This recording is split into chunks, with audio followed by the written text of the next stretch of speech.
Hello friends, ഇന്ന് ഞാൻ വന്നിരിക്കുന്നത് ഒരു ഹെൽത്തി ഈവനിങ് സ്നാക്കുമായിട്ടാണ്.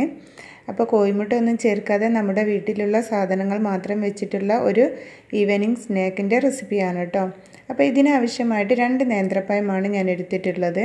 അപ്പോൾ ഈ ഒരു പാകത്തിലുള്ള 2 നേന്ത്രപ്പഴമാണ് കേട്ടോ ഞാൻ എടുത്തിട്ടുള്ളത്. ഇത് നന്നായിട്ട് ചെറുതായി കട്ട് ചെയ്ത് വെക്കണം. അപ്പോൾ ഞാനൊരു പാന് ചൂടാക്കാൻ വെച്ചിട്ടുണ്ടായിരുന്നു. ഇതിലേക്ക് 2 ടേബിൾ സ്പൂൺ നെയ്യാണ് ഒഴിച്ച് കൊടുക്കുന്നത്. ഈ നെയ്യ് നന്നായിട്ട് ചൂടായി വരുമ്പോൾ ഇതിലേക്ക് നമുക്ക് നേരത്തെ കട്ട് ചെയ്ത് വെച്ചിട്ടുള്ള നേന്ത്രപ്പഴം ചേർത്ത് കൊടുക്കാം. അപ്പോൾ നന്നായിട്ട് ചെറുതാക്കി ഇതുപോലെ തന്നെ കട്ട് ചെയ്തെടുക്കണം കേട്ടോ.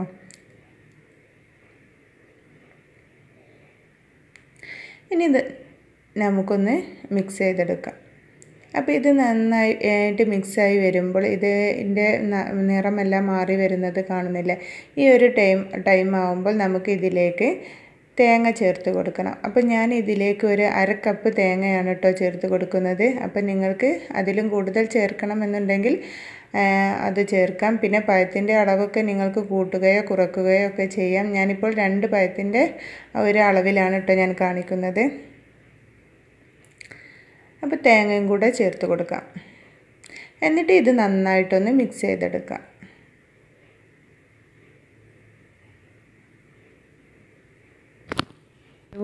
അതുപോലെ തന്നെ തേങ്ങയും ഒക്കെ നന്നായിട്ടൊന്ന് വാടി കിട്ടിയിട്ടുണ്ട്. ഇനി ഇതിലേക്ക് ഒരു 1/4 ടീസ്പൂൺ ഏലക്ക പൊടിച്ചത്, ഏലക്കപ്പൊടി ഇല്ലെങ്കിൽ 2 ഏലക്ക ചതച്ചിട്ട് അത് ചേർത്ത് കൊടുത്താലും മതി. അപ്പോൾ അതും കൂടെ ചേർത്ത് കൊടുക്കാം. എന്നിട്ട് നന്നായിട്ടൊന്ന് മിക്സ് ചെയ്തെടുക്കാം. ഇനി ഇതിലേക്ക് ഞാൻ 2 ടേബിൾ സ്പൂൺ പഞ്ചസാരയും കൂടെ ചേർത്ത് കൊടുക്കുന്നുണ്ട്. എന്നിട്ട് ഇത് നന്നായിട്ടൊന്ന് മിക്സാക്കി എടുക്കാം. അപ്പോൾ ഈ പഞ്ചസാരയും തേങ്ങയും പഴവും എല്ലാം കൂടെ ഒന്ന് മിക്സായി വരുമ്പോൾ നമുക്ക് ഇതിൻ്റെ ഫ്ലെയിം ഓഫ് ചെയ്യാം. എന്നിട്ട് ഇത് തണുക്കാൻ വേണ്ടിയിട്ട് മാറ്റി വയ്ക്കാം. ഇതിലേക്കൊരു ബാറ്റർ റെഡിയാക്കേണ്ടതുണ്ട്. അപ്പോൾ അതിന് വേണ്ടിയിട്ട് ഞാനൊരു ബൗൾ എടുത്തിട്ടുണ്ട് കേട്ടോ. ഈ ബൗളിലേക്ക് ഞാൻ ഒരു 1/4 കപ്പ് ഗോതമ്പ് പൊടി ചേർത്ത് കൊടുത്തു. അതുപോലെ തന്നെ ഒരു 1/4 കപ്പ് അരിപ്പൊടിയും കൂടെ ചേർത്ത് കൊടുത്തിട്ടുണ്ട്. പിന്നെ ഒരു 1/4 ടീസ്പൂൺ ഉപ്പ്, അതുപോലെ തന്നെ ഒരു 1/4 ടീസ്പൂൺ ബേക്കിംഗ് സോഡയും കൂടെ ചേർത്തിട്ടുണ്ട്. ഇനി ഒരു ടേബിൾ സ്പൂൺ പഞ്ചസാരയും കൂടെ ചേർത്ത് കൊടുത്ത് നന്നായിട്ടൊന്ന് മിക്സാക്കി എടുക്കാം. ഇനി നമുക്കിത് വെള്ളം ചേർത്തിട്ട് വേണം നമുക്കിത് ഒരു ബാറ്റർ റെഡിയാക്കി എടുക്കാൻ. അപ്പോൾ ഞാൻ 1 കപ്പ് വെള്ളമാണ് ആദ്യം എടുത്തിട്ടുള്ളത്. എന്നിട്ട് കുറേശ്ശെ ചേർത്തിട്ട് ഇതുപോലെ ഒന്ന് മിക്സാക്കി എടുക്കുകയാണ്. അപ്പോൾ ഇത് നമുക്കൊരു ഇഡ്ഡലി മാവിൻ്റെ ഒരു രീതിയിലാണ് കേട്ടോ നമ്മളിത് ഈ ഒരു ബാറ്റർ റെഡിയാക്കി എടുക്കേണ്ടത്. അപ്പോൾ ഞാൻ 1 കപ്പ് ഫുള്ളായിട്ട് ഞാൻ ഒഴിച്ച് കൊടുത്തു. അടുത്ത കപ്പ് വെള്ളം ഞാൻ എടുത്ത് വെച്ചിട്ടുണ്ട്. അപ്പോൾ ഇതും കുറേശ്ശെ ഒഴിച്ച് കൊടുത്തിട്ടാണ് ഞാൻ മിക്സാക്കി കട്ടയൊന്നുമില്ലാതെ മിക്സാക്കി എടുക്കുന്നത്. ഈ ഒരു രീതിക്കാണ് കേട്ടോ നമ്മുടെ ബാറ്റർ റെഡിയായി കിട്ടേണ്ടത്. ഇപ്പോൾ ഒട്ടും തന്നെ കട്ടയില്ലാതെ നല്ല പെർഫെക്റ്റായിട്ട് കിട്ടിയിട്ടുണ്ട്. ഇനി നമ്മുടെ ഈ മിക്സിലേക്ക് നമ്മൾ നേരത്തെ വഴറ്റി വെച്ചിട്ടുള്ള പഴം ചേർത്ത് കൊടുക്കാം. അപ്പോൾ ഇത് മുഴുവനായിട്ട് ഞാൻ ചേർക്കുന്നില്ല.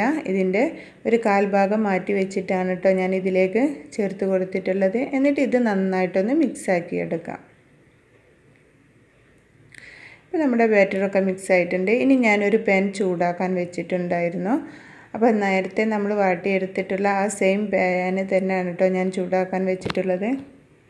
ഇതിലേക്ക് ഞാൻ 1 ടേബിൾ സ്പൂൺ നെയ്യും കൂടെ ചേർത്ത് കൊടുത്തിട്ടുണ്ട്.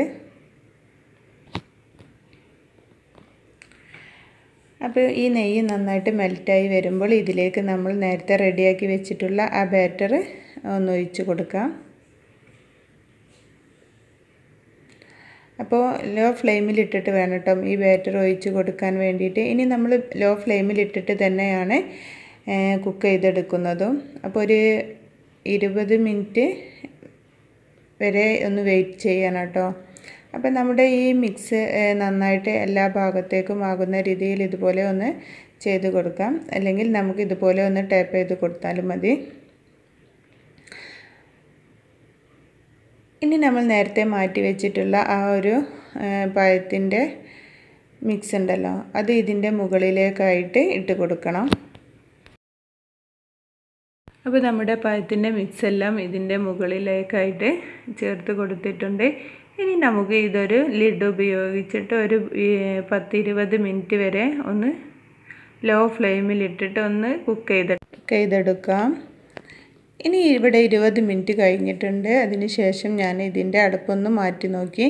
അപ്പോൾ ഇത് നന്നായിട്ട് കുക്കായി കിട്ടിയിട്ടുണ്ട് കേട്ടോ. അപ്പോൾ നല്ലൊരു സ്മെല്ലും കൂടെ ഉണ്ട് കേട്ടോ ഈ ഒരു റെസിപ്പിക്ക്. അപ്പോൾ ഇനി ഞാനിത് ഒരു സെർവിങ് പ്ലേറ്റിലേക്ക് മാറ്റുകയാണ്. അപ്പോൾ കോഴിമുട്ട ഒന്നും ചേർക്കാതെ ഗോതമ്പ് പൊടിയും പഞ്ചസാരയും അതുപോലെ തന്നെ അരിപ്പൊടിയും ചേർത്തിട്ട് നല്ല ഹെൽത്തി ആയിട്ടുള്ള ഒരു ബനാന കേക്കാണ് കേട്ടോ ഇത്. അപ്പോൾ ഇത് നല്ല ഒരു ഈവനിങ് സ്നാക്കും കൂടെയാണ്. അപ്പോൾ സ്കൂൾ വിട്ട് വരുന്ന കുട്ടികൾക്ക് തീർച്ചയായിട്ടും നിങ്ങൾ ഇതുപോലെ ഒന്ന് ട്രൈ ചെയ്ത് നോക്കണം. അപ്പോൾ എൻ്റെ വീഡിയോ നിങ്ങൾക്ക് ഇഷ്ടപ്പെട്ടാൽ ലൈക്ക് ചെയ്യാനും ഷെയർ ചെയ്യാനും അതുപോലെ തന്നെ സബ്സ്ക്രൈബ് ചെയ്യാതെ വീഡിയോ കാണുന്നവരുണ്ടെങ്കിൽ സബ്സ്ക്രൈബ് ചെയ്യാനും മറക്കരുത്. അപ്പോൾ അതിൻ്റെ കൂടെ ഒരു കുഞ്ഞ് ബെല്ലൈക്കൺ കാണാം, അതും കൂടെ ഒന്ന് പ്രസ് ചെയ്യുക. അപ്പോൾ നിങ്ങൾക്ക് 3 ഓപ്ഷൻ കാണാം. അതിൽ ഓൾ എന്ന ഓപ്ഷൻ മാത്രം പ്രസ് ചെയ്താൽ നിങ്ങൾക്ക് ഞാൻ പുതിയ വീഡിയോസ് ഇടുമ്പോൾ അതിൻ്റെ നോട്ടിഫിക്കേഷൻ ലഭിക്കുന്നതാണ്.